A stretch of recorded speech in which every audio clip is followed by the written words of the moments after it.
Hello, everybody. Welcome to day 3 of the Confidence on Camera 5-day challenge. If you're watching the replay, you're seeing this intro. If you're not watching the replay, you're probably not seeing this intro because that's how Facebook rolls. It takes a little bit for you to find out that this is happening. So, in case you're ever wondering, we're not watching a live and they just kind of riff for like the first minute. It's because it takes about a minute for people to find it.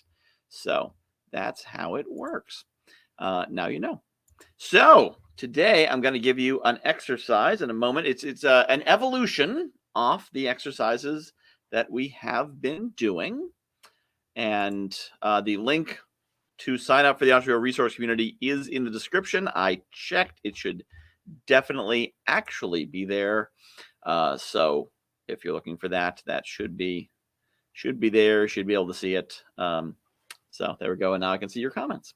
All right. So what is the exercise that we're going to be doing?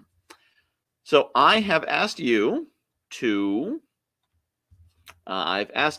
record a video of yourself and watch it and or post it, preferably and post it, but you can watch it and not post it if you like. And then I've asked you to narrow it down to 1 minute to get concision and precision in what you're sharing. And now I'd like to do something that may be a little bit unnatural. Sorry, maybe unnatural for many of you as you watch yourself on camera. I would like you to do the same thing. Record a video. Now, this could be a minute. It could be longer. Minute's great because it doesn't take that long. But record a video, minute or longer as you like. Rewatch it, except now I want you to focus on just the things you like. It is easy, natural even, to focus on the things you don't like. Oh, I said there, I flubbed here, I shouldn't have said this way, my hair's out of place. Now I want you to focus on the things that are good. Now, you may only find one thing that's good. Maybe like, sentence number 3, that was good. The rest of it was garbage. Okay, focus on that sentence. What was it about that sentence you liked so much? That little turn of phrase, that little looking straight at the camera for 4 seconds between seconds 42 and 47. Pick out those moments. Catch yourself doing something right. Why do we do this? Why focus on the good things? Because the bad things don't need to be fixed, right? Well, yes. But you can't fix the things you've already done. When you're watching a video, you're watching a video that's already done. You can't fix that video. I mean, you can re-edit it, I guess, but that's not what we're talking about. We're talking about changing your skills and your ability to produce content quickly, easily, smoothly, and in a fun way. So if you want to get better, you need to focus on things that are good and tell your subconscious, tell your mind, this, you like this? I want more of this. This thing here, the funny thing? Yeah, this charismatic thing? Yeah, the place where I sounded confident? More of that. You want to focus in on the things that are good because then your mind will say, oh, you want more of that. Got you. So that is your exercise, is to go back and watch one of the videos you've done, find what you like, and then record a 1-minute video or so and share it in the Entrepreneurial Resource Community telling us what you did well. Now, this option is all optional. Obviously, I'm not grading you. But for maximum impact, I encourage you to share with us what you liked. This will stretch your comfort zone most likely, because first you had to think yourself about the things you like, and now you have to say nice things about yourself in public. It's a very powerful exercise to do, and it gives you a reason to post another video, which is always good as well. It gives you more practice. And so that is your assignment for the day. Go back, watch your previous videos, find the things you like, record another video talking about how great those things are, and share it. Neat. All right. So all of this comes down to that confidence in the confidence on camera, finding things to like about yourself, catching yourself doing things right.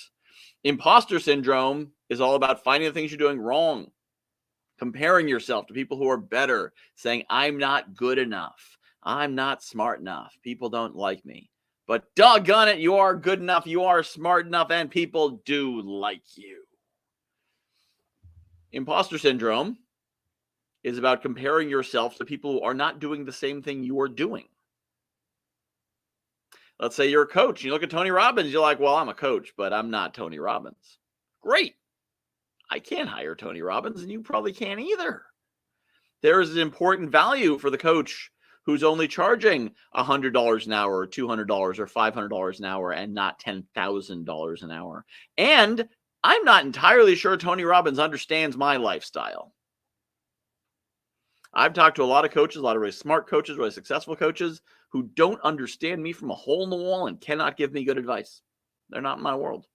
Now, they might have good coaching strategies if they use the more of a questioning approach, but they're not my people. Someone else, however, who doesn't have two nickels together might be the exact coach I need. All right, and that's just one example. So your job is to be the best you that you can be. And to be the best you can be, you need to have confidence. You need to believe in who you are and what you do. And you need to be able to do that.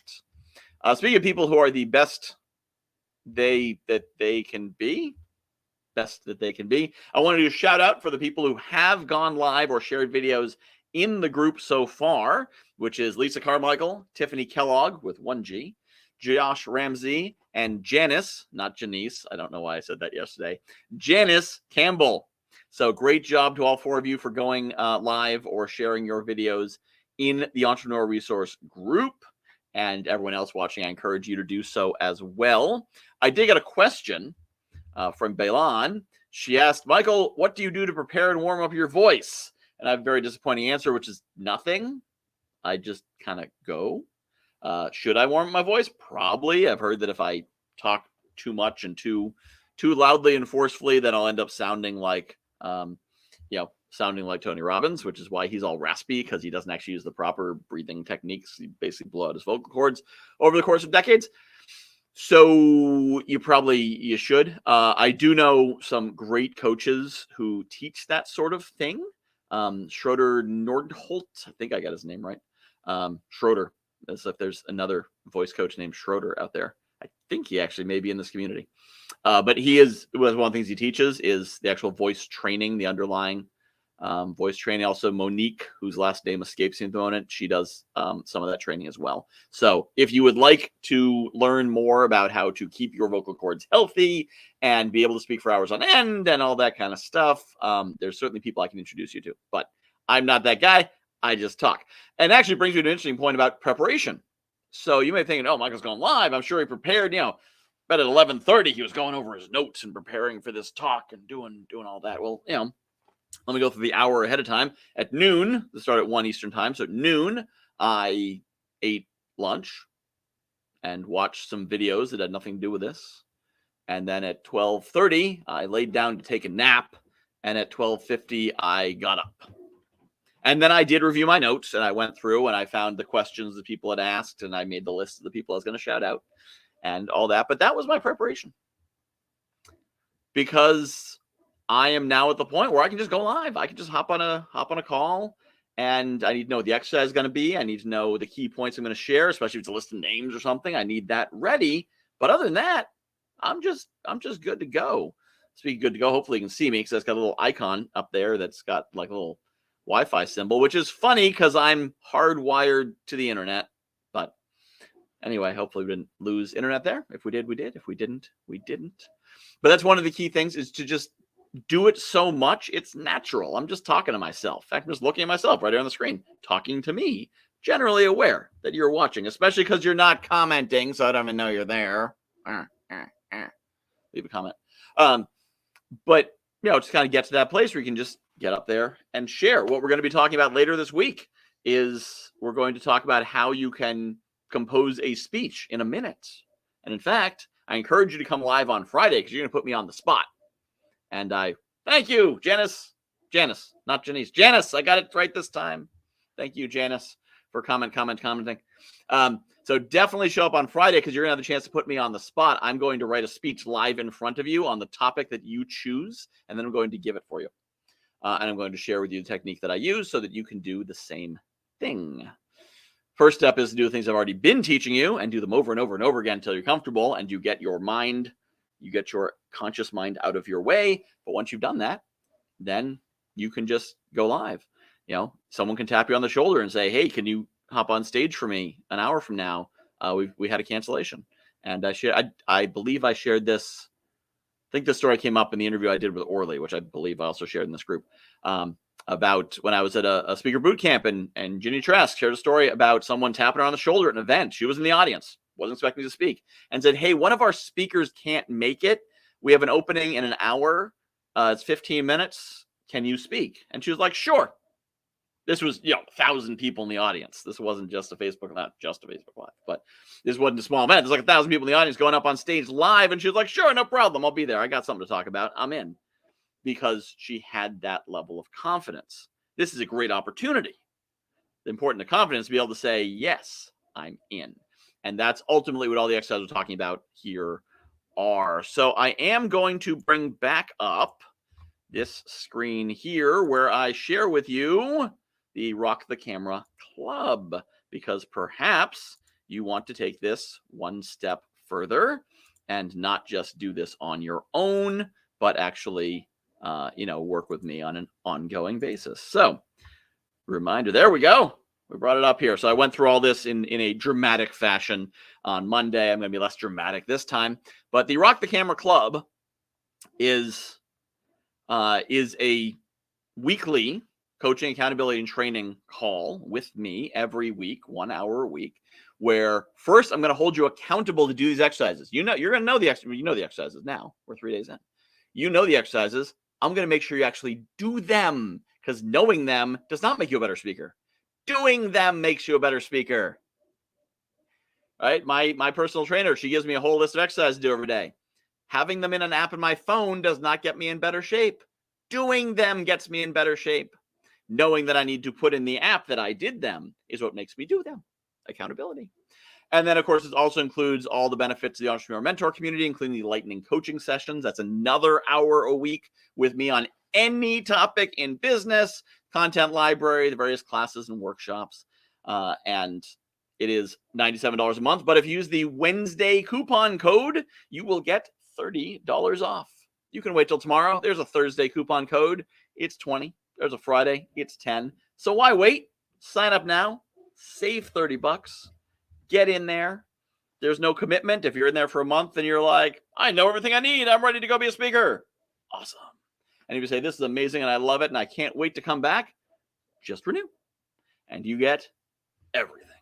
So this link is in the description, and I have now shared it. My work here is done.